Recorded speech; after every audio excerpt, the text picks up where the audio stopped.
Hello everyone, this is the story of, what if Naruto craved Tsunade's forbidden embrace? Meeting of a god, a spirit and a kid. Blood seeped out of his wounds. His eyelids slowly lifted, only to see a hazy silhouette of drifting snowflakes descending onto his broken body. The lazy sunlight peeked through the bare branches, illuminating the wispy flakes in a shimmering halo of orange light. The sky was darkening, its orange hue slowly fading into an ominous gray. Night is coming, Naruto thought. Night. The time when monsters come out to play.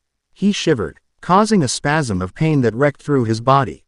Naruto exhaled slowly, biting his lower lip as his 4-year-old mind desperately willed the pain to end. Monster. Slowly, as snow piled onto him, numbness enveloped him. The agony that ripped through him a few moments ago ebbed away, only leaving a dull ache around the area where the cross had branded him. Like a monster, Naruto whispered softly, remembering the cruel words that were thrown at him. A glistening tear slipped down his pale, shuddering cheek. His eyelids drooped, and then closed as he sank into an inky, black sea. Like me, Naruto woke up, his body feeling surprisingly fresh. Testing his legs, he found them unbroken, without scars or any other knife marks that they had inflicted. He then stared at his fingers stupidly, scanning each wrinkle, looking at the faint highlight of his nails that shifted across the pink, hard surface when he moved his hands. Trembling, he bent his arms upwards, murmuring gibberish under his breath. His shaky fingers stretched slowly, before touching the hard folds of his ear. Naruto choked in happiness and glee. Tears slid down his face as he shut his eyes tightly, hugging his knees against his body for comfort. The dark images flashed through his mind. The leering faces and hard eyes boring into him, laughing at him as the sawed his fingers away and ripped his ear out. He could remember the torture, the rush of white-hot pain that engulfed him, choked him with his own blood. His throat was raw and bleeding, but he could not stop screaming. It was a loud, piercing shriek, filled with terror and agony. His captors had laughed, cackling in delight as they danced to his screaming symphony. They smirked, trailing a gleaming kunai across his skin. The pressure wasn't heavy enough to cut, but it was enough for the boy to notice its presence. He stifled his shrieks as he felt the blade upon his skin. A sudden numbness engulfed him, stopping the pain as terror rattled his bones. His eyes widened as he stared into the cold, beady eyes of his captor. Moonlight flowed across the man's savage grin. The shinobi saw, the fear in his eyes multiple tenfold as the boy realized what the man was about to do. He struggled futilely against the chains. He shook his tear-streaked face in a weak protest, but it was too late. The wicked blade bit in deeply, leisurely slicing across his skin. Blood oozed out from long scratch, forming a small drop that barreled down onto the cold wooden floor below. The man laughed while his friends hurriedly joined the fun. The numbing shock that wrapped around his veins was torn apart as more kunai skipped across his flesh with the pale, silvery moonlight as a spectator. Forcing a soldier pill down into his throat to prolong his life, the boy cried as the cold wood under him was softened and warmed by the flowing rivulets of blood. Hokage-sama, Hokage-sama, Sarutobi Glan, CED up from his paperwork at the frantic screaming of Hiro, the chunin he had assigned to watch over Naruto when he was out of town. Rubbing the bridge of his nose, he pushed the paperwork aside and waited. In less those 5 seconds, Hiro rushed in, out of breath, clutching a bloodstained shuriken in his hands. Hiro, Hokage-sama, I have terrible news. Naruto's gone. The Hokage narrowed his eyes, and spoke quickly and quietly in a subtle and deathly whisper. The boy is, what? I'm truly sorry Hokage-sama, but my mother. She felt severely sick yesterday, and I was forced to leave early and go to the hospital. I never thought it would have ended up this way. I thought the kid was going to be alright. But today, when I had visited him to check up on him, I found his flat ransacked. With blood, the Hokage questioned, cutting off the panicked chunin. Blood, hi. The chunin regretfully confirmed his question in a quaking whisper. In a blink, Sandaime was out of his chair, all fatigue forgotten as he sped towards Naruto's apartment. My friend, I pray I have not failed you. Yet in his mind, a dull persistent nag told him otherwise. Oi kid, you alright? Quote, Naruto looked up from his sniffling, flinching as the stranger touched his shoulder. A pair of golden eyes stared back at him. They belonged to a handsome face, with black, spiky hair that ruffled in the slight breeze. He raised an eyebrow when Naruto just remained silent. Look, I know I'm awesome and really dashing and all, but you are, after all, a boy, and just so that you know, I don't swing that way. Not understanding what the teen just said, Naruto just shrugged the words off and blurted out the two most pressing questions in his mind. Who are you? Am I dead? The third looked on sadly at the mess of the apartment. Whoever did this was very good in covering their tracks. The clue they had left was that shuriken, and unfortunately, that was not enough to pinpoint who the killer was. Sarutobi closed his eyes, unwilling to see the long, dry trails of blood leading from the kitchen to the shattered window. Arashi. No, you're not dead, kid. As for who I am, well, take a guess. The golden-eyed stranger chuckled. Naruto's eyes widened a little when he was told that he was alive. But my hands. That's impossible, liar. The boy yelled. My fingers, and my ears, they were were. Yes, that was ripped off in a most grotesque manner. Then again, I am a god, so that wasn't a problem, the deity smiled as he took out a cup of instant ramen from his coat. Anyway, you must be hungry. Ramen. Naruto glanced warily as he looked at the man. Ordinarily, he would have agreed to ramen no matter who it was, but that night had obviously caused him to gain much distrust in strangers, even if they are gods. The deity rolled his eyes when he noticed the boy's obvious suspicion of the ramen cup. Kid, if I want to poison or kill or torture you in the most painful way ever, I would have given you to my cousin. Now eat. You were asleep for almost a week, and even with that fox spirit in you, it is still unhealthy. Especially for a young mortal like you. Naruto reached out for the cup, jerking his hands back and forth as he neared the offered food. He was guarded, ready to take off in a moment's notice if the strange man attacked. As he peeled away the cover, the steaming aroma of ramen drifted into his nose. Naruto breathed in deeply, admiring the sweet, spicy smell. Giving a small grin, he happily picked up a pair of chopsticks. Split them, before tucking into his favorite food. After halfway through his seventh bowl, the blonde curiously looked up at the deity who was reading a book as quietly asked his question. Are you really a god? At first, no answer was forthcoming. Naruto thought he had somehow offended the man and tried to apologize. Stammering, he said, Ashikarazu trans. I'm sorry, I was Zhu. The deity lowered his book. His golden eyes wandered to Naruto. Hi, whatever. There's no need to apologize. Yes, I'm a deity. Ikijin's my name. I'm the god of anything goes. If you laugh, I will slit your throat. Naruto, being Naruto, disregarded the warning as he chalked on his noodles. God of anything goes. What kind stupid title is that? Croaked the bee, long before dissolving into a fit of laughter. Ikijin narrowed his eyes at the boy. He is still able to laugh even after that night. Well, that's good I guess, but no one laughs at my expense. Clutching his stomach, Naruto stopped for a breath.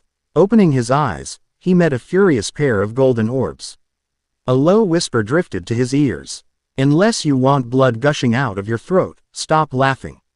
Almost immediately, Naruto leapt away, backing into a corner of the cabin before stammering, I'm so sorry, don't hurt me. Damn it, I forgot he still hasn't got over it yet. Ah well. Sighing, Ikijin sighed. Standing up, he said, just joking kid. Come on, obviously you can't return to your human home. I guess you'd just have to follow me. Cautiously, Naruto stood up, his legs slightly shaky. Realizing that it was just a joke and that he wouldn't need to return to that place, the youngling hurried up to the strange deity as he walked out of the creaking cabin. Where are we going, Ikijin-sama? A warmer place perhaps, a better place to start your training. Training, yeah, you don't actually expect me take care of you for your whole life, right? Ah. Hi Ikijin-sama. Ikijin would do kid, hi. Their voices slowly faded in a flurry of snow. Kawaii foxes and crazy kids. Ika and Iki, I thought we were going to a warmer place to train. Why did we stop here in Iki? Quote, Ikijin smirked, before waving his hand. A tent suddenly, pop, ed into existence, dropping onto the snow with a dull thud. Well, I guess you could. I've changed my mind. Naruto's gaze darted back and forth the simple tent and the smirking god. Curious, he walked to the tent, raising the unlatched flap to peer inside. There was a white box at a corner of the tent with a unrolled bell roll laid beside it. Are we staying here, Ikujin Aniki? Asked the blonde curiously. But there's only one bedroll here. Where are you going to sleep? The day. Tai ignored them before sitting down onto the snowy floor, cross-legged. Your questions will be answered later. First off, we need to have a little chat with a certain fox spirit in your body. A big question mark popped over Naruto's head as he stared at his adopted brother stupidly. Ikujin slowly lost his smirk as he saw the confusion in the boy's eyes. No way. Please, don't tell me you don't know about Kyuubi. Who's Kyuubi? Asked Naruto curiously, his voice ringing out with an undertone of innocence and puzzlement. Oh my god. No wait, I am a god, so it should be oh me, see you. RSED the deity as he started muttering expletives in 27 languages. You really have no idea, don't you? Naruto continued staring. Gah, and I thought I was supposed to know everything. I'm gonna have a talk with my secretary. She was supposed to make sure I do know everything, Ikujin ranted on in a low whisper, before waving his right hand again. Naruto blinked, and suddenly found himself landing in a maze of corridors flooded with dark, murky water. Standing up, he realized that Ikujin was beside him. Nay, Ika Aniki, where are we? In your mind. In my mind, stuttered Naruto as he quickly whirled around, expecting a monster to leapt out from behind the shadowy walls. Relax, kid. This is, after all, your mind. You're practically a god here. You can control any aspect here. And please, stop splashing water onto me. This is my favorite coat. Naruto stopped and looked up at the golden-eyed teen. A god? You mean I'm like you when I'm here? Duh, this is your mind after all. But, no, I'm still more awesome, so quit comparing yourself to me. Anyway, we aren't here for chit-chat. Come on. The boy nodded his head and dutifully followed his brother, sometimes looking down into the dingy corridors that they had walked past. Ikujin glanced at the quiet boy trailing him. He tries to forget what happened, he tries to act the same.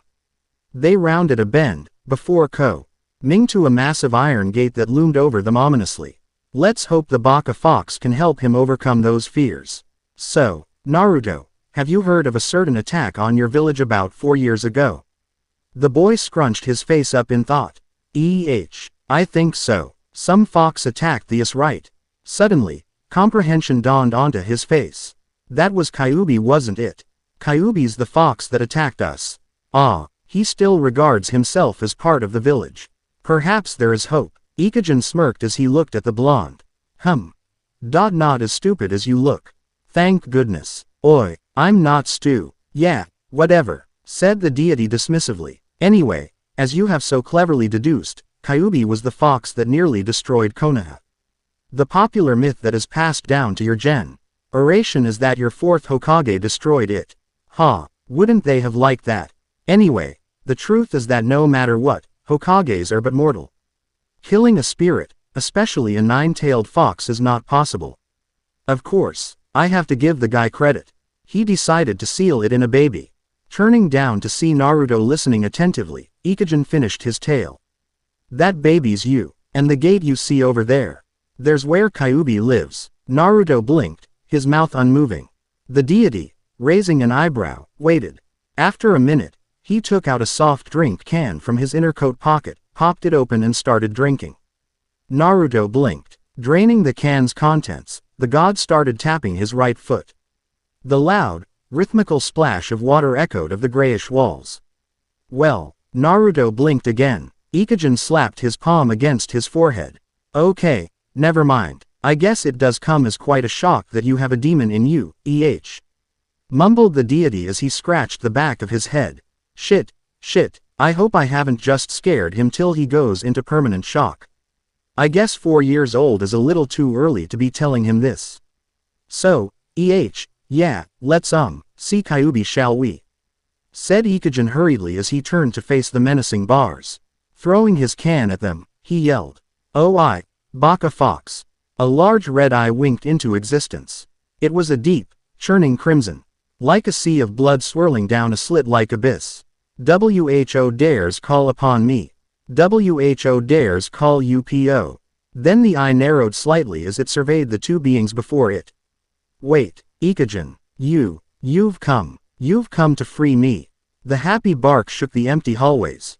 The deity merely folded his arms. No, wait, what do you mean no? No, but, if you were stupid enough to get sealed, that's your problem. Smirked Ikijin before turning to see his young charge. So, it was just then when the god started doubting the wisdom of revealing the truth so early. Naruto was just staring at the large, red eye. Slowly, he twisted his gaze away to look at his brother. "Nay, is that Kyuubi?" Yeah, the one who attacked the village and annihilated half our forces."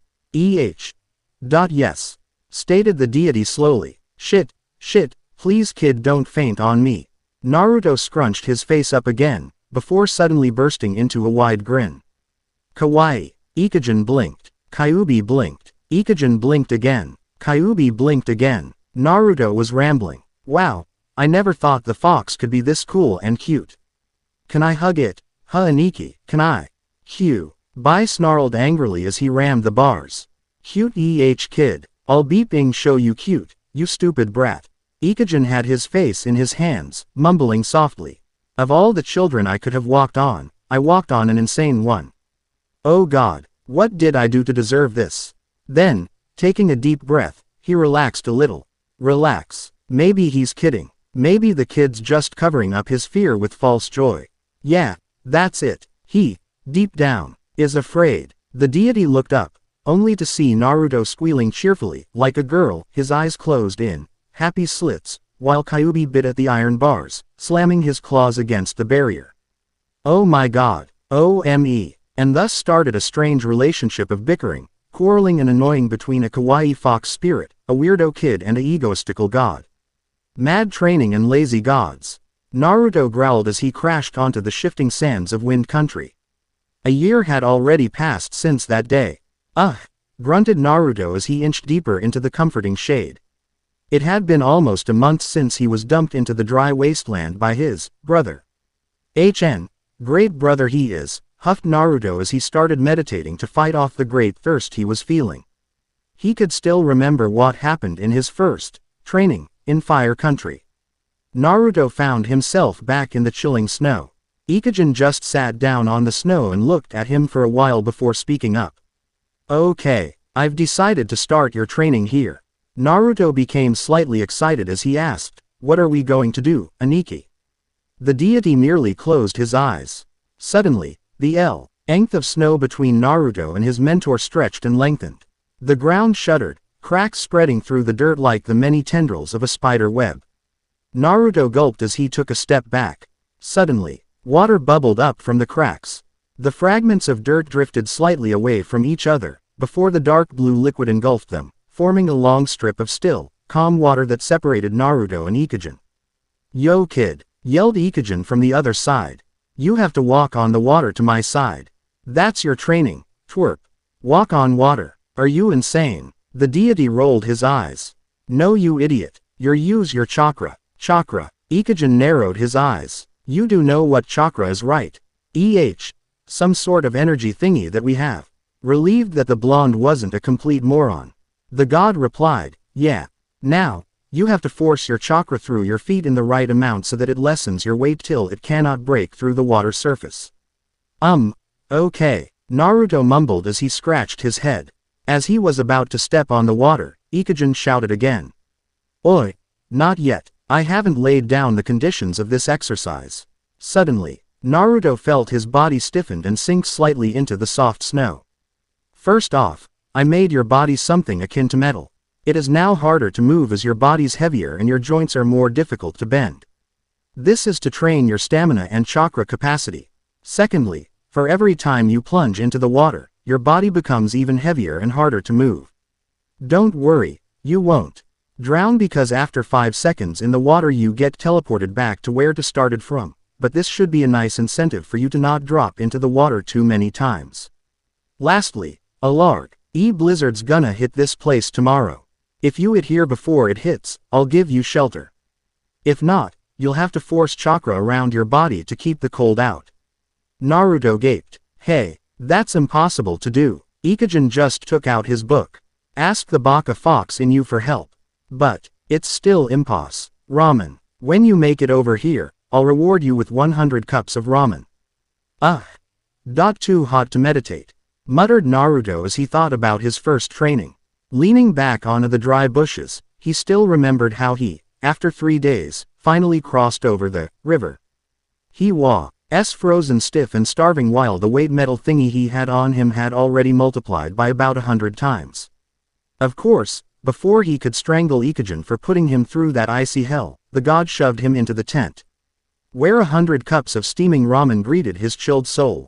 It was like a gold vault. A small smile appeared at that memory. Arg, I'm too easily bribed with ramen, he chuckled. Like that time in Water Country. His Aniki had doubled his metal weight, dumped him onto a small piece of land surrounded by acres of water. He was supposed to use chakra to mold the air around you into a bubble that you can breathe from. Then, using that bubble, dive into the water to find a glowing orb stuck in the seabed and bring it up. If you're about to drown, you'll get teleported back to the top with your metal condition increased again. Stupid Ikijin. He was provided with 4 days worth of food and water. He took about 8 days to complete the task. Again, Ikijin rewarded him. This time with 150 cups of ramen. Yet, as much as Naruto refused to acknowledge, the boy found it fun to beat his mentor's challenges. He found it satisfying when he managed to survive the god's crazy exercises, like being dumped some forsaken swamp land in Earth Country with 9 days worth of food for a month. Left in a volcano with a week's food supply and having to find a way out himself. Dropped near a small twister and needing to run away from it. Of course, he had to repeat the twister 4 times before he actually succeeded. Shaking himself out of his reverie, Naruto realized that the sun was setting. Taking out a calendar, he realized that today was the last day of month. Quote, Use your chakra to protect yourself and hunt for food. I'll pick you up at midnight on the last night of the month. Finally, thought Naruto excitedly. Another 6 hours more. The blonde stood up determinedly. As he trekked across the orange sands to hunt for food, a thought rang out in his head, pushing him towards his goal. 6 hours more. To ramen. Ikijin deftly scooped up the last of his ice cream from the plastic cup into his spoon, before eating it. It melted in his mouth. The deity savored the cold vanilla taste for a while, before swallowing it. Grunting, he threw the empty cup onto floor, where it quickly vanished into air. Ah, gotta love the invisible cleaners of Tentu. Leaning back onto the bench while closing his eyes, he spoke out in a lazy drawl. You may have been a ninja when you were alive, but I am, after all, a god. Don't try hiding. After a few seconds, a blur leapt down from the overhead tree, landing gracefully beside Ikijin. I wondered how long it would take before you came and approached me. The white-haired man merely shrugged, and gave a weak smile. You wish for something. It was a statement. There was no anger in it, only a slight tinge of curiosity. The shinobi scratched his hair. Before saying a quick, hi, Ikijin opened his eyes and glanced at the ninja. I wish for you to teach my son my move, he said. Is that all? Hi, all right then, conceded the god. When he is ready, I'll teach him. At that, the man grinned, before bowing respectfully. Thank you, whatever. Naruto happily slurped up the last of his ramen. His Aniki merely sat beside him, reading his book. Nay, Ika Aniki, will you teach me some cool jutsu now? The god sighed, and put away his book. Fine. Wow, really, exclaimed Naruto as he started jumping around in joy. Kicking sand at Ikijin. Oi, stop kicking sand at me. Yay, jutsu, stop kicking sand into my face, Baka. Oh. Hey, grinned Naruto sheepishly. So, what am I gonna learn? Is it some cool move that destroys enemies with one hit? Or something that allows me to become someone else? Is it? Actually, no, I don't know any ninjutsu or genjutsu.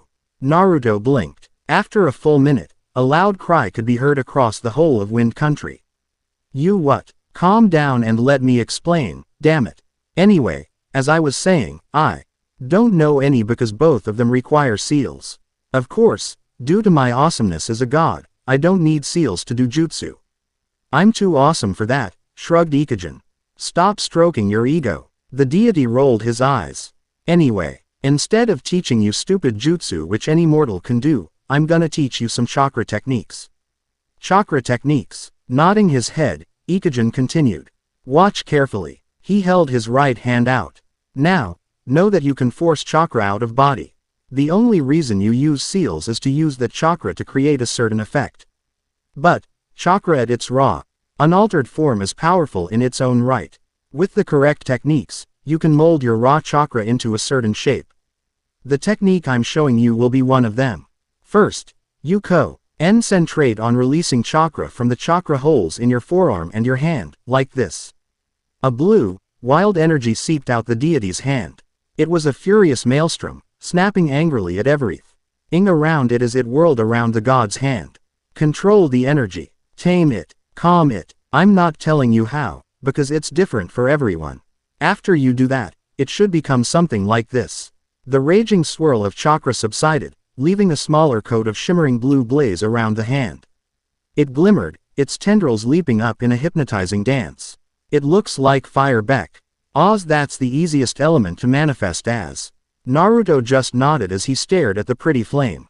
What can it do? He mumbled, still entranced by the azure glow.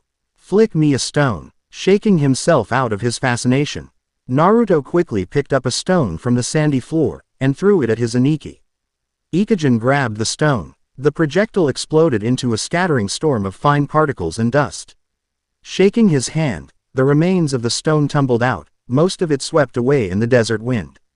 Wow, stated Naruto. Then, a determined glint came to his eyes.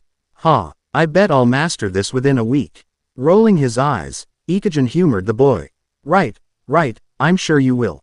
Beaming, Naruto stretched his hand out, eager to try the technique himself when the deity stopped him. Sleep. You can try it tomorrow when you're more refreshed. Alright. As Naruto turned away to grab his sleeping bag, the god spoke out again.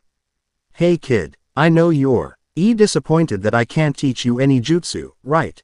Well, what about this? Once, when jutsu were just being invented, there was a scroll which contains the theory of seals. Now, what you learn about seals in the academy is just 1/8 of the complete theory. Now, if you can complete this chakra technique and improve your accuracy till there's an almost 100 chance to hit your target while moving, I'll lend you the scroll. Wow, wait, I thought you said it was lost. I have a complete collection of every book, scroll, manuscript that was ever published. Oh, you have to do this within 3 months. That is your training. This is going to be easy. Be prepared to give me that scroll in a month, yelled Naruto, giving a thumbs up before burrowing into his sleeping bag. We'll see. A misty bloodline, a sad past. 3 years later, Naruto crouched, dodging the punch the mud golem flung at him, before stepping forward, slamming a flaming fist into its face. Then, the blonde whirled around, grasping another fist and pulled on it. The fist's owner, another mud golem, was dragged forward into Naruto's open palm. Stiffening, the humanoid gave a soundless scream, its mouth open in shock as a fiery blue chakra ripped it open. More golems poured in, trying to overwhelm the fighter. Naruto was a blur, ducking under punches as he did a sweeping kick, knocking some to the ground. Blocking a fist from his right, the blonde twisted and pulled it, elbowing the unfortunate golem in the chest. The creature soon crumbled, chakra leapt up from its collapsing figure. Leaning backwards, Naruto grabbed the arm he dodged, using it as leverage as he pushed against it and kicked backwards, slamming another 2 golems into oblivion. The surprised humanoid tried to pull his arm back, but the blonde had already swung himself under the arm, treating it as a swing as he flung himself up, smashing his feet into the golem's head. Making a quick jutsu, the blonde disappeared in a puff of smoke. The remaining golems jumped away, scattering as they looked for their target. Suddenly, an orange blur darted around them. Lunging, the mud golems tried to punch the boy, only to meet empty air. As the creatures straightened up cautiously, they caught sight of a strange yellow paper, with shiny black kanji written on it stuck to their backs. Massive explosions rocked the place, ripping the mud figures into a dispersing storm of dirt. Naruto stood in the middle of the battlefield, panting lightly as he surveyed the battlefield. Seeing all the golems destroyed, he gave a large grin. Before shouting to the man in the tree, "Hey Ikijin, look, I destroyed them all," cheered the boy. Tearing his eyes away from his book, the deity raised an eyebrow as he stared at the dancing figure below. Wow, how cool," he muttered lazily. Naruto pouted. "Matt, would it kill you to say just one compliment?" "No, I'm too awesome to be killed by something as stupid as that." "Gah, stop being so egoistical." "Wrong. I'm just being factual, kid, factual." Sweet dropping, Naruto ignored his brother's retort as he began jumping up and down again. "Hey Aniki, it's been a month since you taught me something new. Can you teach me another chakra attack? Can you?" Sighing, Ikijin put away his novel before leaping down from the tree. "Naruto, I guess you could call it a training exercise." Curious, Naruto just nodded. "Ever since you were born, you've been isolated and mistreated by those retards back in the village due to their inability to let go of the past. Unfortunately, things were exactly great, considering you were tortured and then left for the dead until I found you." Naruto shifted his gaze to the ground, staring. The fluttering bits of dust twirling on the ground. "Now, you're with me. For the past 4 years, you have almost zero human contact. The only people you talk to is that Baka Fox and the awesome me. Unfortunately, we are not human. We aren't you. Sooner or later, you'll have to return back to Civilisa." "Return? But, I don't want to," cried Naruto frantically. "Even if you were to leave me, I'd rather live as a hermit." "Exactly, a hermit. Look, Naruto, as much as you want to believe that, you know that isn't true. You want attention. You need friends. It is the greatest weakness, yet the strangest strength in humans. You have the ability to instill courage and hope to boost your own morale. You are able to console each other in times of crisis. Naruto, you need to be human. You need to regain that ability to console, to empathize, to encourage, to love. For without those, you can never feel whole. Without them, those nightmares will always be with you, haunting you, crippling you. Especially if an enemy use a fear-based genjutsu on you. There are many other people in this world like you. I haven't cuddled you, nor have I babied you, because some people are worse off than you. But, hey, you know what? They pulled through it. They went through shit, but they still can talk about it, openly too. Humans have amazing healing power within their hands. No man is an island.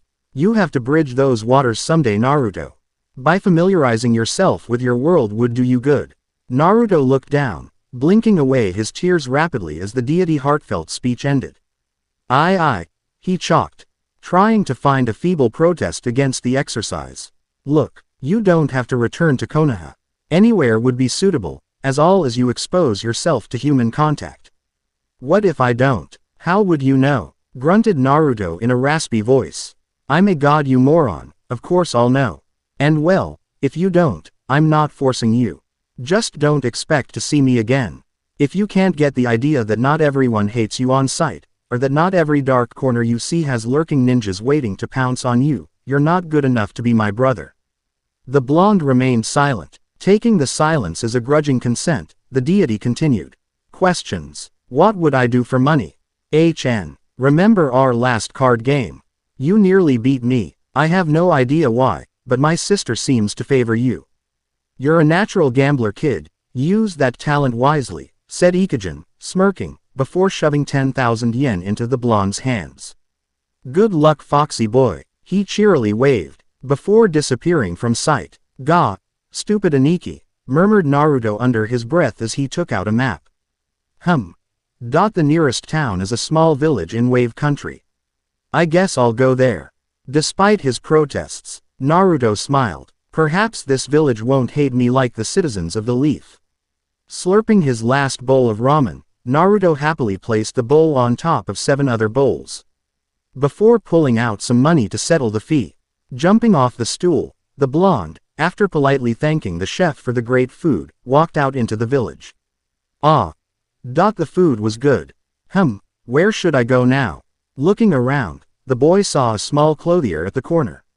Looking down at his faded shirt and dirty pants, he decided to buy some clothes to replace the ones he had now. Strolling into the shop, he greeted with friendly smile. Giving one in return, Naruto waved off the assistants and walked to the back of the store himself. 10 minutes later, a masked boy strolled out the shop. Half of his face was covered by a black mask. He wore a dark blue long-sleeved shirt, with a baggy orange short-sleeved shirt over it. A pair of indigo pants covered his legs. Slinging a bag over his shoulder, Naruto looked to his left. To my left is Water Country. I heard it was a nice place. I think I should go there, Making his mind up, Naruto started walking off to the east. Suddenly, as the blonde passed a darkening alley, he heard stifled crying coming from behind an empty dustbin. Curious, Naruto walked toward it, only to find a sobbing girl huddling against the wall. Crouching down, the boy tentatively patted the girl. She flinched, her head jerking up to stare at the blonde with fear-filled eyes. Those eyes, the faint echoes of his own screams and cries during that night suddenly flashed through his mind. Shaking his head slightly, Naruto forced himself to not think of the incident. Giving a small smile, he looked into her haunted eyes and comforted her. Hey, don't be afraid, I'm a friend. She was still backed up against the wall, but her muscles relaxed a little. You, hungry. I can buy something for you, continued Naruto, his smile breaking into a hearty grin. The girl stared into his cerulean eyes, as if she was judging whether the blonde was truthful or not. Slowly, she nodded, not trusting her own voice. Beaming, Naruto dragged her from the ground, grasping her arm loosely as he dragged her into the forest. Normally, she would have screamed in fear and struggled to free herself, but this time, she found an oddly comforting sense of security coming from the boy. The strange feeling nuzzled her, hugged her, giving her the familiar, yet foreign warmth, something she'd forgotten since her family. Suddenly, they stopped. Naruto pointed at a flowing river, his eyes closed in a high arch as he continued to ramble. Here, don't worry, no one will peek. I bathed here just a few hours ago too. The water's not too cold. Just quite refreshing. You just wash yourself up and wait here. I'll go buy some food and clothes for you. The blonde chatted excitedly. Oh, and here's an extra bar of soap and another towel. You can use it to dry. What's your name, by the way? Naruto suddenly asked, stopping his speech abruptly. Haku, the girl replied, after a few seconds of surprise at the sudden question. Haku, repeated Naruto. Hey, pretty name. Haku blushed and gave a slight bow of her head. Arigato. Well, I'll be off then. Wait for me, okay.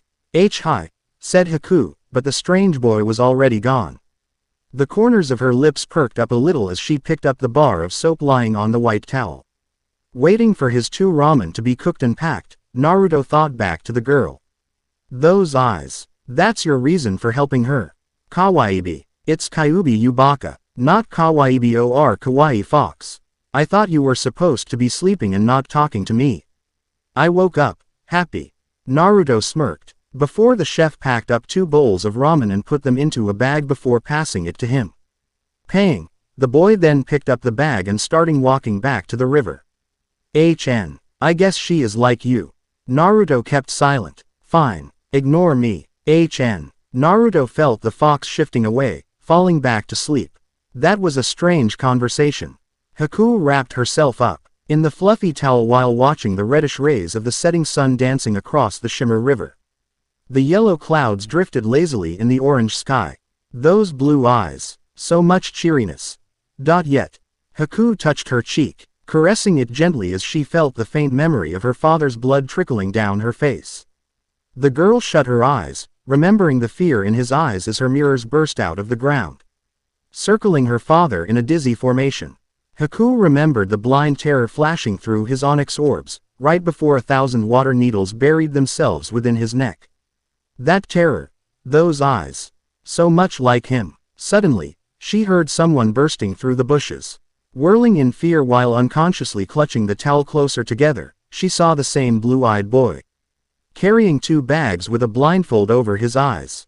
Yo, Haku, how's the bath? Don't worry, I can't see anything except your chakra signature, Naruto reassured the girl before putting down the bags. Here, the right one contains some clothes, while the other one has 2 bowls of ramen. Soon, in less than a few minutes, Naruto heard a shy, "You may take off the blindfold now." Slipping the rag off, he saw the girl already polishing 1 bowl of ramen. Hungry, huh? Smirked the blonde as he watched her picking up the second bowl. Haku just nodded. The two then sat in silence, watching the sun sinking down behind the tall mountains. Haku slurped up the last of the noodles. Tentatively, she placed the bowl down, before quietly asking the boy his name. "Nay, oh, Ashikarazu, I forgot to introduce myself. Do not say your real name. Give an alias. Wa, quote. Narashi. Arigato Narashi-san," thanked the girl politely as she gestured to the empty bowls and clothes. "Nay, it was nothing," said Naruto, smiling. "Oi Baka Fox, why did you call me to give an alias?" "I have a feeling that it would be beneficial to you," the fox roared with a tone of finality, warning the boy not to pursue the matter anymore. Frowning slightly, Naruto turned to the girl. Haku was leaning on a tree, staring at the winking stars with a faraway look on her face. "So, what happened to you?" Haku glanced at Naruto, before looking down at the ground. "Hey, don't worry, if you're not comfortable in saying it, you don't have to," comforted the blonde. Do you hate people with bloodline abilities?" she asked after a minute. Her soft whisper was barely loud enough to be heard. No, why should I? They're just normal people with really cool powers, that's all," wondered Naruto as he beat his head in thought. At this, Haku suddenly choked, biting her lips before dissolving into tears. She drew her knees into her body, hugging them tightly while sobbing. Naruto, feeling slightly panicky, timidly placed his hand on her shoulder. Haku unexpectedly latched herself onto the blonde, crying into his chest. Flinching faintly, Naruto caught you. Sly patted the weeping girl while quietly reassuring her. "Hey, it's all right, it'd be okay." Slowly, the loud hiccups faded into a choking whimper. I'm a mist nin. In our country, Shinobi Itha advanced bloodlines are the primary weapons. Over time, those with advanced blood came to be hated and feared. This forced those with advanced bloods to go into hiding in order to live in peace. I am one of the few people in the mist with advanced blood left. One day, my father, he found about our bloodline heritage. Then he killed my mother. He stabbed her to death. Then he tried to kill me. I was afraid, so afraid, that my bloodline was activated." Haku looked up into Naruto's eyes, her hazel orbs slick with horror and disgust, at herself.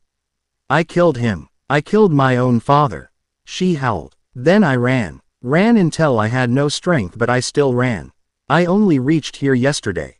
I was so hungry, I felt as if my body was on fire. I felt as if I was going to die. I'm a monster, Narashi. A monster unloved by anyone, a devil who killed her family. I don't deserve to live, Narashi. I should have died." Flashes of his past life in the village flashed through Naruto's life. "It's him. No, don't play ever with him, Hikaru. That boy's a bad boy. He should have died. Haku, you're not a monster. Never believe that you are. You are beautiful, you are pure, you are innocent. You are not, and will never be, a monster," said Naruto firmly, forcing her eyes to look into his, to see his sincerity. Haku completely broke down. Her shaking frame collapsed into Naruto. He hugged her tightly, whispering into her ear while trying to warm her shaken soul. "Don't worry. It'll be okay. It'll be alright. Just cry it out. Just cry it out. ... I haven't cuddled you, nor have I babied you, because some people are worse off than you." Ikujin's word echoed within the blonde's head. Naruto subconsciously tightened his grasp around Haku. You have the ability to instill courage and hope to boost your own morale. You are able to console each other in times of crisis. It is the greatest weakness, yet the strangest strength in humans. Don't worry. Everything will be okay.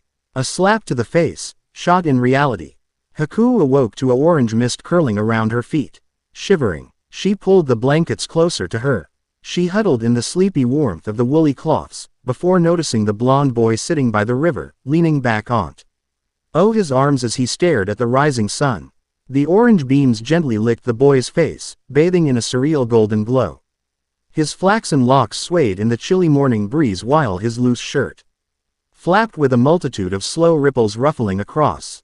Suddenly, Naruto beeped his head back, his unexpected sideways glance at Haku startling the girl a little. Nay, awake Haku-chan. The boy grinned. Haku nodded. Leaping up from the grass, Naruto walked over to his backpack and pulled out a long towel. Flinging it over to Haku, he gave her another grin before saying, "You should wash up. I'll go buy breakfast. Wait here." Okay. The raven-haired girl nodded dumbly. Naruto then started walking back down the dirt path to the city when Haku's soft, stuttering whisper stopped him. "Narashi-kun, arigato." Turning back, Naruto just beamed. Meh, it was no problem. Haku, seeing the blonde's shining eyes, smiled. "You know Haku-chan, you're beautiful when you smile." With that, the blonde was gone.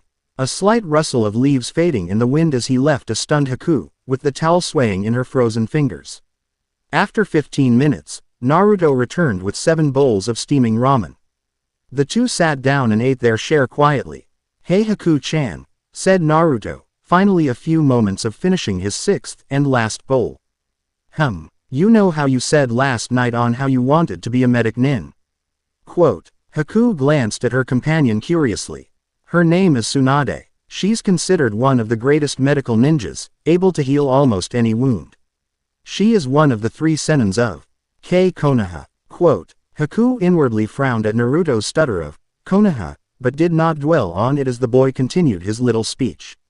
"See, I have an ailment of sorts that hampers my ability to do jutsus.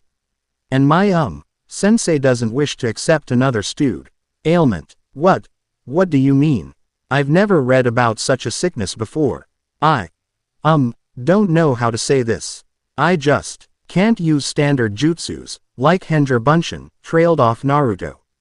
Yet, he gave Haku an exultant smile, his eyes closed in confidence as he proclaimed in a loud brawl. But don't worry, something as small as that won't get me down. I'm awesome. Ha, you wish. Arg, shut up Kawaiibi. No one asked you. Haku grinned with a hint of sadness in her eyes. Narashi-kun. Anyway, as I was saying, Tsunade is a great medical nin. Apparently, she wanders around villages, trying her horrible luck out in various gambling dens. I was thinking it would be great for you if you could be apprenticed under her. You'll make a great medic nin. Finished the blonde. Then, his eyes dimmed. His smile cracked. But there's one problem. According to my source, she just wandered into the village of mist. Haku still, her blood chilled, her chestnut eyes widened. We can wait. But if we do, we won't know which country she goes next. My source says that it was pure coincidence that he found Tsunade, muttered Naruto as quickly as possible while averting his gaze to the ground. The wind whipped around them harder. Leaves drizzled around them in twirling spirals, their brown, crinkled surface glowing with the dulled orange of the sun. The grass bowed, the glinting dewdrops on their lush green became more apparent as the sky ebbed into a bright sky blue. We'll go. Naruto was surprised. You're going. Demo. Haku stared at the swaying grass. She closed her eyes and took a deep breath. Exhaling loudly, she reopened her eyes and jerked her head up, looking straight into Naruto's eyes. Determination was set deep into her hazel orbs. The fear, terror and horror that flashed through the girl of yesterday was erased in the girl of today. Haku sat straighter, her lips set in a grim line as she quietly but firmly spoke. I will not run. I will not run. Naruto widened his eyes in surprise. With those 4 words, Any traces of the frightened girl that he had found was gone. She would not run. But, hey, you know what? They pulled through it. They went through shit, but they still can talk about it, openly too.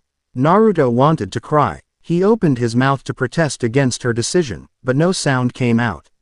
If you do not confront those fears, they will not disappear. They will always remain in your mind, to haunt you, to molest you, leaving you broken and wasted. He had ran. He had ran for years. Now he was still running. Yet she stopped running. Was he truly a coward? Naruto had no answer. Even now, the faint cries of his younger self drifted through the door of that memory, the door which he had taken years to seal, years to bury. Naruto shut his mouth and looked away. Haku may have a great emotional wound cut into her, but Naruto had it worse. The curses of the villages, the cross-shaped brand At was still left embedded onto his chest. Yet the blonde knew he was making excuses.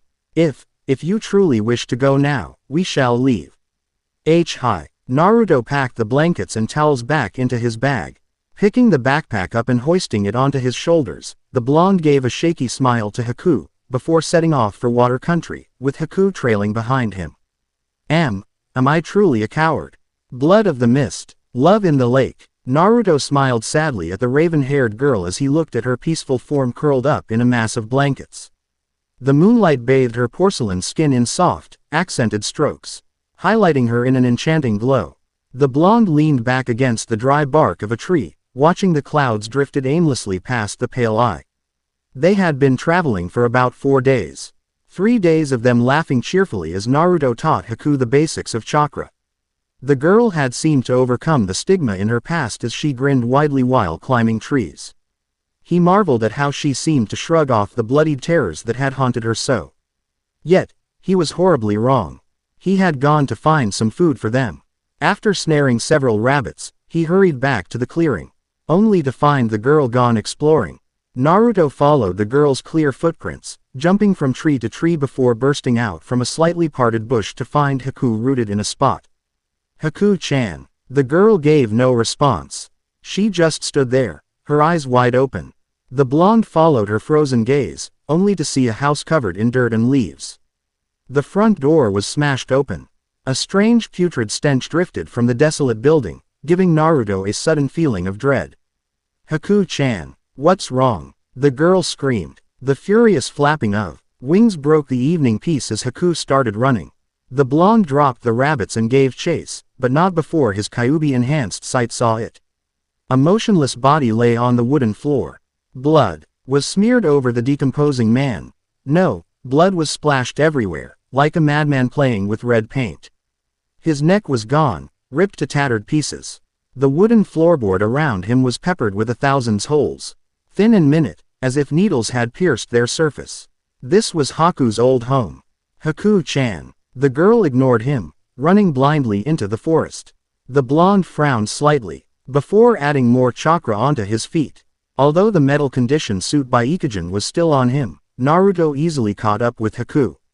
Haku, it's all right, he reassuring Ly whispered into her ear as he hugged her lithe body tightly. She cried hoarsely, madly twisting her body and weakly scratching Naruto's arms as she tried to free herself. Then her body slumped into feet before she broke down sobbing again. The blonde slowly lowered the girl to a tree, gently removing his arms as he set her leaning against the tree. When his arms inched away, Haku's arms jerked up and grabbed them, pulling them back to her. I'm so sea-cold Narashi. Naruto slowly embraced her again. He whipped his chakra around her body, willing warmth to her fragile soul. Her sobs gradually became softer. The rustle of leaves soon filled an awkward silence. You must think I'm just a crybaby, right? When I saw my house, all the memories came crashing into me. I just couldn't help it. Trembled Haku as she closed her eyes, trying to shut the memories out. Shish, comforted Naruto. We all have fears, it's okay. No, hissed Haku vehemently. It is not okay. I told myself to never cry. Yet now, sometimes Haku-chan, we can't do things on our first try. If we fail, we just gotta try again, try until we succeed. I I just don't want to be weak. Haku-chan, you are not weak. Shushed Naruto firmly. You are strong, and will become stronger in the future. Naruto tentatively and lightly beeped the girl on the cheek. You are the strongest girl I've seen. You will beat your past. I'll make sure of that. The girl clutched the blonde's arms closely. A loose tear rolled down her faintly blushing cheek. Arigato, Narashi-kun, she murmured, before falling asleep. Was it attraction? Was it lust? Was it love? Naruto did not know. He did not know why he beeped her, or why he wanted to help her overcome her past. Got that right, kid. You can't even face your own terrors and now you go around giving false hope to people. Quiet fox. Ha, admit it, you can't help her. You can't even help yourself. I gave a promise. I will keep it. We'll see, brat. Naruto stared back at the moon, wishing he could believe it was as simple as he made the promise out to be. The sun stubbornly forced its way into Haku's eyes. The glaring light pricked her senses, jarring her awake. Haku rubbed her eyes sleepily, before shrugging out of the blankets. Smoothing her hair down, she noticed Naruto beside her, leant against a tree asleep. She looked down immediately, ashamed and disgusted at herself for acting like that. Haku berated herself, wondering how she ever believed that she could beat her past. She was pathetic, yet, the blonde beside her had absolute faith in her. He believed in her, like her mother did. Haku glanced at the boy, smiling slightly. A tinge of redness blessed her cheeks, as the girl remembered the light brush of Naruto's lips upon her face last night. The girl stood up, carefully draping the blankets over the slumbering blonde. Her mouth was set in a firm line as she started walking towards her ancestral home. Murmured Naruto. He blinked, before wincing as sunlight jabbed his eyes painfully. Then the blonde jerked himself into reality as he realized that his companion wasn't beside him. Haku-chan. Fear spread through his veins. Naruto quickly flung the blankets away and leapt to the trees. Branches snapped as chakra burst through their wooden arms. Trees cringed as bark and chips of wood were forcibly ripped from the trunks. Kyuubi grunted as he felt a cold anxiety spread through his vessel. Rolling his eyes, the fox spirit tried to ignore the pressing worry and went back to sleep. I wonder, Naruto, how long would it take to realize that your heart cannot be sealed forever? You are already in love, and you can't stop it. The blonde, already panicking slightly, did not hear the fox's amused chuckle as he sprung off trees, following Haku's faint scent. It was in these times when he thanked Kyuubi for his enhanced senses. Haku-chan. Finally, Naruto reached the empty house. Haku-chan's old home. But why is she here? He spotted her hoisting a shovel, patting down the mud of a rectangular mound. Haku-chan. The raven-haired girl in question raised her head up, startled as a orange-black blur descended and enveloped her in a tight hug. Haku-chan. You okay? Why are you crying? Are you okay? I was so worried when I didn't find you beside me. I thought you did something stupid, ended the blonde lamely. He was blushing madly as he removed his hands around the girl and took a step back. Haku-cly wiped the streaks on her eyes and gave a shaky smile. Then an evil glint shone in eyes before she suddenly put on a facade of hurt and spoke out in a sad tone. Narashi-kun thinks I'm stupid and weak. She bit her lips and sniffed, wrinkling her face as she was about to cry. Naruto, horrified that he made a girl cry, started waving his arms frantically while stammering, No, I didn't mean to say that. I'm so sorry, over and over again. Up in the heavens, Ikujin looked down at his adopted brother, before rolling his eyes. Dumbass. Haku tried to keep the facade up longer, but dissolved into a flurry of giggles.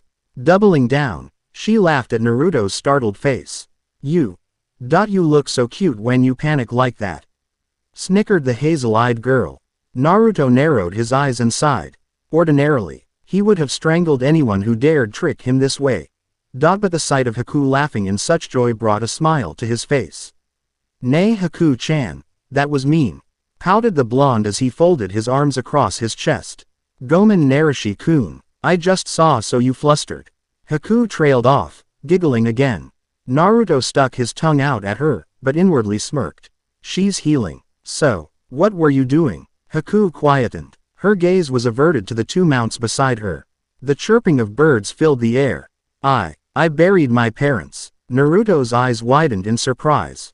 Haku smiled wispily. I may not have been able to completely come to terms with my loss. But at least I am at peace with my parents. Even your father, blurted Naruto, before realizing what he had said. Sorry, I didn't mean to ask you that, ignore it. It's okay, reassured the girl. I guess. Yes I have. I know he did try to kill me, but he is still my father.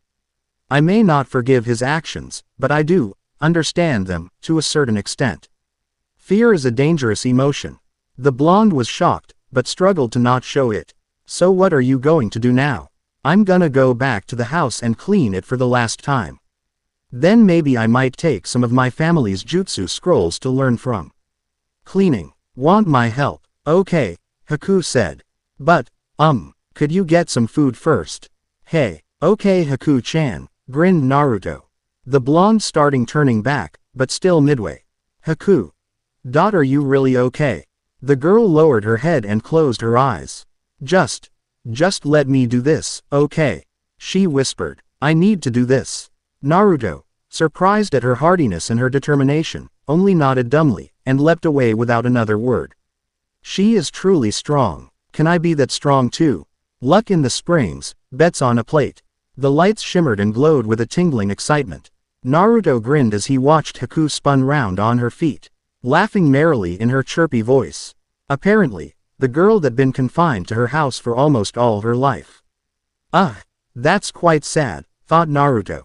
Although Blonde himself had never stepped into civilization before, or at least not when the place was celebrating a festival, he had amused himself with his own chakra, summoning the strange energies and twisting them in exotic displays. It had been 2 days since the incident at Haku's house. The girl had been withdrawn on the first day, but recovered on the second day. Perhaps this trip would do her well, thought Naruto wryly. Then Naruto took a deep breath, and began to focus. A blank gray engulfed his mind immediately. A deep silence blanketed him. Exhaling, Naruto felt himself dissolving, falling backwards into the black veil. Slowly, blue, flickering shapes appeared. They were blobs, barely in an human position. He turned his head. Slowly, Naruto felt his awareness increase as more shapes blurred into view. Zipping through the blue mist, Naruto twisted and turned, diving through them as he sought for Tsunade. Suddenly, he felt a calm, soothing presence. Dashing towards it, he found greenish shapes lazily drifting in the dull gray. Slowly, the shapes sharpened, and he found himself looking at a young, ravishing blonde, with a diamond-shaped tattoo on her forehead. She had an enticing grin on her face, while her eyes were a pairing of glittering orbs. Her companion had black, frizzy hair. Her face was youngish, while her eyes were a dull black. She wore simple clothes, and had a small, cute smile on her face. Finally, I found them. Narashi. Oi, wah, stammered Naruto as he was shaken violent. Shaking his head, Blonde cleared his vision to see a worried, yet fuming Haku in front of him. Oi, what's wrong with you? I've been trying to talk to you for the last half an hour. Half an hour, exclaimed Naruto. Wow, that took longer than before. Must have been the extra people in the village. Sorry Haku-chan, grinned Naruto sheepishly. Before Haku could start scolding him again, the blonde grabbed her arm and started pulling her through the crowd. But never mind that, come on, I think I know where Tsunade is. Haku protested, but it was futile as the blonde just ran through the mass of people. Finally, they skidded to a stop outside a bright, flashy casino. A raging woman had just exited the place. Her companion was desperately trying to console her while holding a squealing pig in her left hand. Arg, they must have cheated. I just know it. Damn them. Don't worry, we'll get the money back later. Naruto, relieved that he caught them, hurried up to them. Excuse me, but I can't help but overhead that you two have financial problems. Asked the blonde in his most polite tone. Perhaps I can help. The two women glanced at the strange boy. Help? What do you mean by that? Look, if this is some scam, I break your head open, shrimp. Yelled Tsunade, her temper already big due to her losing in gambling. Oh, no. I'll help you earn back 3 times of what you have lost. Shizune raised her eyebrows. What's the catch? The only catch here is to take my friend here, said Naruto as he jerked a thumb at Haku, as your apprentice. Tsunade-sama, he finished, looking at the white-haired Sennin in front of him. The two women froze. Haku stared her companion in mute shock, her eyes goggled as her gaze flickered between Naruto and Tsunade. Shizune gave a weak, shaky smile. You must be kidding. My friend here isn't the great Sennin Suna. You lie. Your medical chakra is too potent to be unnoticed. Tsunade narrowed her eyes. You are a ninja, a powerful one, or else you wouldn't sensed my chakra signature. Naruto chuckled and bowed. I beg to differ, my great Tsunade. I am no powerful nin. Then how were you able to sense us? I have a disease. I believe you should know it. It's called chakra chaos, said Naruto. You should know this Because of this disease, I have an increased sensitivity to chakra types and signatures. That was why I was able to detect you. You may have cloaked yourself to normal chakra finding techniques, but no one can cloak themselves from me. But we aren't here to talk about me. We are here to talk about you giving my friend Haku-chan here an apprenticeship under you. Haku was jerked out of her shock with the boy's words. Narashi, stop being rude. Naruto smiled wryly at the girl, before facing Tsunade again. Look, how about this? I will raise 5 times the amount you lost. If I do, you take Haku-chan under you. What, Narashi, are you insane? Hissed the girl frantically. You can't possible. 5 times kid.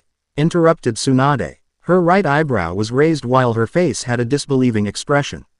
I lost about 100,000 yen. Can you raise 5 times of that? Naruto just gave a beep-why smile. Watch me. He then slowly started making seals, hesitantly wriggling his fingers and twisting his hands. What is he doing? Is he trying to do a jutsu? But the seals are done in the wrong order. I doubt there's any jutsu with that order, wondered Shizune. A huge blast of chakra and smoke filled the area when the blonde finished his jutsu. Coughing, the 3 onlookers waved their hands, only to see 5 Narutos staring back at them, a large grin peeking through the thin veil on his face. I just realized that I haven't been emphasizing this very much the last few chapters, bu. Naruto still wears that mask on his face. It's thin enough to see someone smile through it, but thick enough to hide certain details. Then the 5 blondes started on a shorter, faster chain of jutsu. With another poof, 5 gruff and shaven-looking fishermen stood there. Each looked completely different. A scar here, a tattoo there. They quickly trooped into the casino. It took an hour and a half. In 1 hour and 30 minutes, Naruto, along with his clones, bagged 100,000 yen each, thus totaling up to 500,000 yen in total. Tsunade, Shizune and Haku stood there with their ths wide open as they looked at the blonde struggling with his gigantic money bag.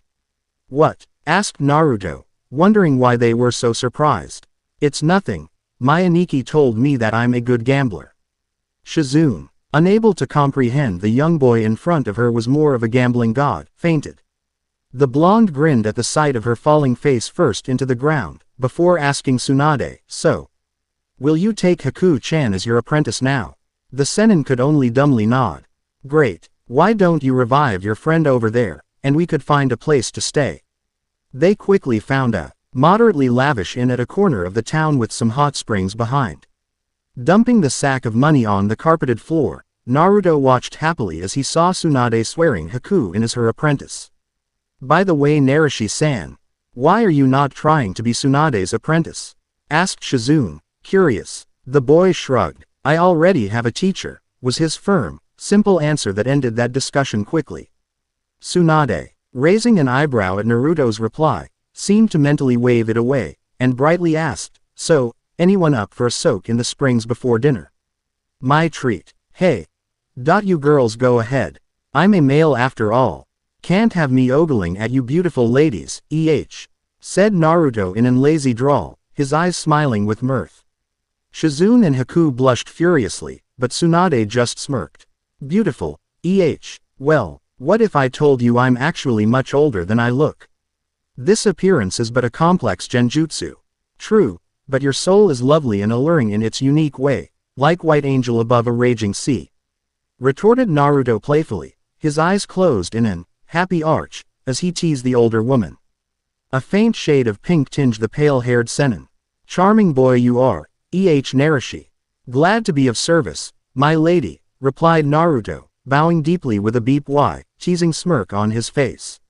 Naruto traveled with the legendary Tsunade for 3 more months before leaving to see the rest of the world. When the year was up, he left again with Ikujin, never to be seen for another 3 years. Naruto is now 9. After 2 years Naruto is 11. The Snake Sen. Nin Orochimaru attacked Konoha with fox demons he had summoned. Tsunade and her apprentices, Shizune and Haku, returned to the Leaf to help defend it. Jiraiya was also seen in the battlefields. Although the sound Orochimaru was pushed back, Konoha suffered heavy casualties. After another year, Naruto finds himself once again dumped back into civilization, this time with his mental condition increased by 5 times. Naruto struggled, trying to bend his stiff arms while screaming his head off at the fading, smirking figure. "You can't do this to me. I just did. Deal with it, Blondie." The golden-eyed god before he disappeared from view. Cursing, Naruto twisted his neck, which luckily wasn't paralyzed, and glanced at Konoha. "The village of Leaf," he murmured softly. "Nins of the Leaf, Genins with a blade." The trees swayed when a slight wind breezed through them. Leaves shifted, slowly twirling on the ground. The bustle of the business sector was a faint echo, leaving only a strange, lingering silence. Naruto sat atop the Hokage monuments, his eyes distant and contented as he peered at the villagers below. They hurried about their lives, pausing to browse through the good for offer, or to greet their friends with a polite, "Ohio." The sky was still blue, with a faint tinge of red. Clouds sauntered merrily across the vast heavens, basking in the warm glow of the rising sun. It had taken him 7 hours to barely move. Then, he took another 2 hours to stagger into the Hokage Tower, and demand an audience with the Sandaime. For then on, it was simple to deck. The old man with a cleverly crafted story and nearly reduced him to tears. The old man, after that, had given him a pass, and allowing to take the genin exams with the other students the next day. He chuckled at the memory. He was after all, the vessel of a fox. Conversing with a fox for the past 8 years probably helped bring out his devious and sly nature. Genins. Ninjas of the hidden village of the Leaf. Konoha. My home. Naruto frowned slightly while he thought about his home. Even now, as he looked down at the busy town, he could only see flickering shadows of his younger self being chased and beaten up, being ridiculed and scorned. His eyes refused to even glance at the old block where his apartment was. The solitary building was still there, and with every look at it, more vivid flashes of that night would play in his head. He didn't know whether he had recovered or not, but that was one thing he did not care to find out. Suddenly, the loud, dull clang of T.H. school bell echoed across the streets. Children started filing out of their houses, waving goodbye to their parents before running excitedly to school. The blonde smiled sadly at the innocent scene, before twisting his sight towards the Hokage monuments. "Watch me," he whispered, before disappearing. Naruto sat silently in his corner, studying the other students. A dark-haired, brooding boy, about his age, sat in the second bench. His arms were folded, his eyes closed in annoyance as almost every girl fawned over him. The blonde chuckled, before scanning the rest of the students. A fat beau, was constantly stuffing himself with chips while his friend just dozed away beside him. Further down the benches, a blue-haired, nervous-looking girl sat quietly, twiddling her thumbs. A wild-looking boy, with red markings on his face was constantly talking loudly, indirectly reassuring the blue-haired girl beside him. His snowy dog slept soundly, snoring in cute hiccups. He could already imagine it. If the sarcastic deity he called his brother was here, he would take a good look at the people here and say, "Pansies. Don't become like them." Naruto smirked, before looking out the window, into the blue sky. "I wonder what is he doing now? He's doing what gods do, baka human." "Oi, what do you mean by that? Stupid foe." "Whatever. I believe your examiners are here." "Huh." The blonde swiveled his head back to the door, where 2 teachers came into class, holding clipboards in their hands. The second one sat down behind the desk, leaving his companion to give instructions. "Hello class," he greeted them, giving a small smile. "Ohio, Iruka-sensei," was the loud, monotonous response. Iruka scanned the class. A small burst of pride bubbled in him as he looked at his students. Mizuki would probably call him soft, but the man couldn't help but feel a bit sad when he thought of them leaving this classroom and becoming proper nins. Shaking his head slightly, he grinned, and continued. "From today onwards, after you graduate, you'll be a proper ninja of the leaf. A year from now, you may be the same rank as me. 3 years later, Anbu perhaps." Iruka laughed. "Well, my little speech has ended. The genin exam starts now." It was a horrible day for Naruto. First, the genin exam was so simple, it would have reduced even the most sarcastic god speechless. It was pathetic. It was overrated. It was a bunshin no jutsu, something, due to Naruto's stupid chakra chaos condition, was unable to do. Chakra confusion chaos is like a tumor. In most cases, it kills. In rare cases, it spares the life of the afflicted. Naruto was a special case. Due to his status as the vessel of an annoying, furry fox, his chakra was overwhelmed and heavily messed up as the alien chakra of the fox tried to merge with him. This condition makes it near impossible to perform jutsus with the conventional combination of seals, as the chakra doesn't flow out accordingly, like normal people. The good thing was that since he was not born with the condition, and it was artificially inflicted on him, Naruto would not die from the chaos. Unfortunately, it makes even the simplest jutsu extremely difficult for him. So, here he was, a ninja, trained by an egoistical, slightly maniacal deity, failing some genin exam because he was unable to perform some stupid bunshin no jutsu, which was not even his fault in the first place. The blonde angrily kicked a stone on the floor. Even now he could hear the cruel laughter that stung his ears when a fainted, tussled clone appeared next to him. Iruka had merely failed him, explaining calmly and softly that one bunshin, even if it was in good condition, wasn't good enough. The rest made at least 2. Mizuka, his assistant, was more callous, loudly proclaiming him as dead last. Before calling him to learn how to walk before running, Naruto idly wondered how it would feel like if he had grabbed Mizuka's hand and burned it off with his chakra. Sometimes, living with a deity does give you a strange, crazed sense of humor. The blonde looked at when he heard a loud commotion ahead. Streams of joyful parents flowed through the gates, hugging their thrilled children. Sounds of congratulations could be heard as the adults ruffled the children's hair, promising them a good meal, or a kunai set. The younglings would laugh, and thank their parents. Naruto stared at them forlornly. The love of a parent was something he had long wished for. Blinking his eyes furiously, the boy whirled around and leapt away, unwilling to look at a scene he would never experience. If he had stayed for another minute, he would have seen a short, raven-haired girl stroll into the school, greeting her blue and pink-haired friends excitedly. "Narashi, Kento Narashi," Haku exclaimed, surprised. "Yeah, Kento Narashi," replied Sakura, looking at her friend weirdly. They had walked across the whole village, celebrating their passing for the whole afternoon. Hinata peered at her curiously. Haku had a confused expression as she murmured to herself, "Narashi-kun. Here, but, oi, Haku, what's going on?" inquired Sakura after softly hitting the medic nin on the head. "What, he's your old boyfriend or something?" she asked, grinning widely as Haku suddenly blushed violently. "And no, nothing of that sort," she denied furiously. Sakura just laughed. Haku turned to Hinata with a pleading face, but even the shy Hyuga girl was chuckling. Haku tried to look angry, but failed as she started joining the laughter as well. Suddenly, a loud clan K of the village bell startled the 3 girls. "Isn't that an alert?" shouted Sakura while they stood up. "Yeah," agreed Hinata. "IW wonder what's going on." Naruto walked around the forest, admiring the array of colors that splayed themselves onto the trees as they basked in the setting sunlight. The blonde had just finished his daily chakra control exercises. He had spent the earlier afternoon exploring the village. Despite being gone for almost 8 years, the village was still the same. He had found the same ramen stall his younger self had grown to love. The chef's daughter was helping him, his hair had whitened. But the ramen was still as good, if not better.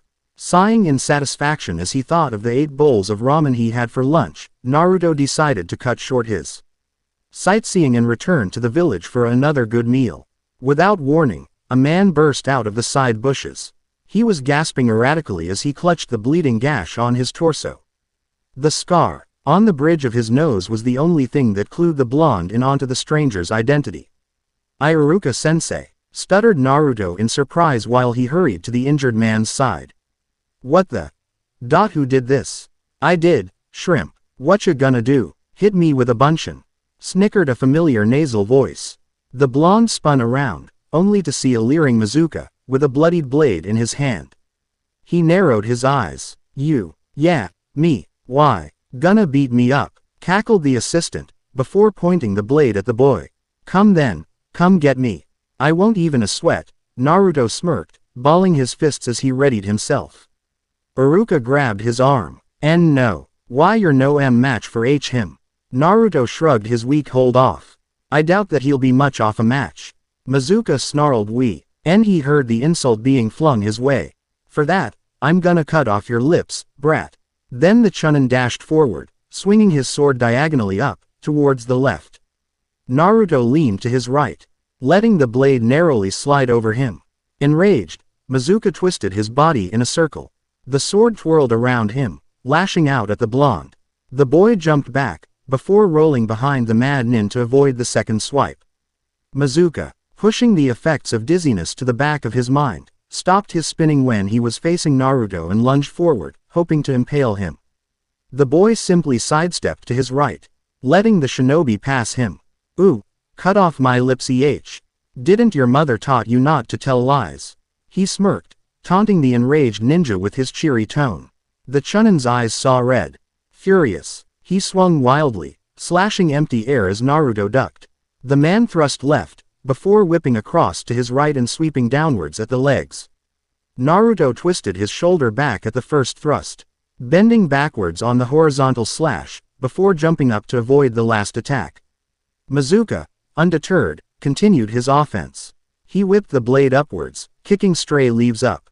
Naruto sidestepped again, calmly letting the metal edge cutting the air in front of his face. Mazuka spun around, bringing the sword down in a powerful blow. Naruto bent over, letting it slide past him. Then he stood up, his back straightening as he brought his palm up into the Chunin's chest when he stumbled forward. Blue chakra sizzled and burned through the vest, sending an invisible shockwave through his body and shattering almost every bone. His eyes widened in shock. Blood dribbled out from his mouth, dripping onto the forest floor from his stilled chin. Slowly, Mazuka dropped onto his knees, his face still in disbelief when he fell face first into the leaves. "Ha! Beeper!" laughed Naruto, sticking his tongue at the fallen ninja. Iruka just watched, incredulous that a boy, who could not do the Bunshin no Jutsu, beat his assistant without trying. Suddenly, a pain shot through his chest. The gash was throbbing, sending waves of agony through his body. He grunted. Naruto was instantly by his side. Iruka rolled his eyes, falling backwards. The last thing he saw was a frantic Iruka-sensei, and the frenzied bursts of green chakra enveloping him. Iruka opened his eyes to pain.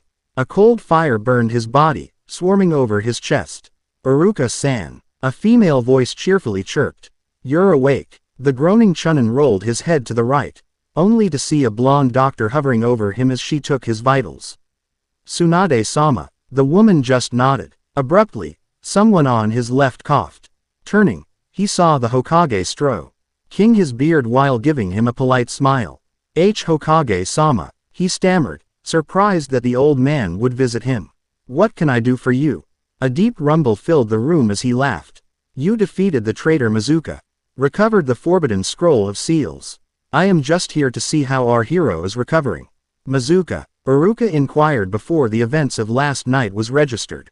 "Wait, I never defeated Mazuka. In fact, I would have been killed if not for that new kid." "Kid?" asked Sandame innocently. He was the new citizen. Somehow, he managed to dodge every one of Mazuka's move without trying. Before stopping him with just one hit. One hit. Even Tsunade seemed surprised. Iruka raised his arm to scratch his head, but winced with he felt pain coursing through the limb. Yeah, one hit. Amazing. To think he's able to channel chakra like that, murmured Tsunade absently. Huh. The woman looked up, before explaining. The boy has chakra chaos. But then he should be dead. He's not, answered the Hokage quietly. Because of this unique condition of his, Naruto is able to do things with his chakra others cannot do. For example, normal chakra cannot exist for long in open air. It dissipates quickly. This is seen in visible chakra, which puts a constant drain on one's reserve, unlike invisible chakra, which is used in conjunction with seals. For the people with chakra chaos, a strange side effect is that the chakra stays in open air without disappearing for a much longer time. No one has been able to explain this, and no one has been able to study this as those afflicted die too early. Most people with this condition are able to channel their chakra aura of their body and into others easily. But it usually results in the deaths of the two fighters, since the channeler is unable to control the amount he projects, causing a huge backlash. So for a boy to master his chakra to such a degree is quite astounding. But most in any case, using his chakra alone would injure him. It's a double-edged sword, she concluded. Iruka raised his eyebrows, before an understanding look came over his face. No wonder he couldn't do a bunshin. Tsunade nodded. But still, a ninja with a medical condition is unreliable. Should he really be a genin? Do you not remember Rock Lee, Maeda Guy's student? I believe he has a disability. But that still does not deter him, the Hokage chided the Chunin lightly. Have faith in the boy. Besides, don't you have a team that's short of one member? Iruka looked troubled, but for some strange reason. He felt that the masked boy could be trusted. Acknowledged Hokage-sama, he replied, giving an affirmative nod before turning to Tsunade. By the way, how did you know about Naruto anyway? What happened after I passed out? Well, the boy alerted some Chunin, giving them a story that he saw you defeated Mizuka. As for how I know him, to be continued, and thank you for watching.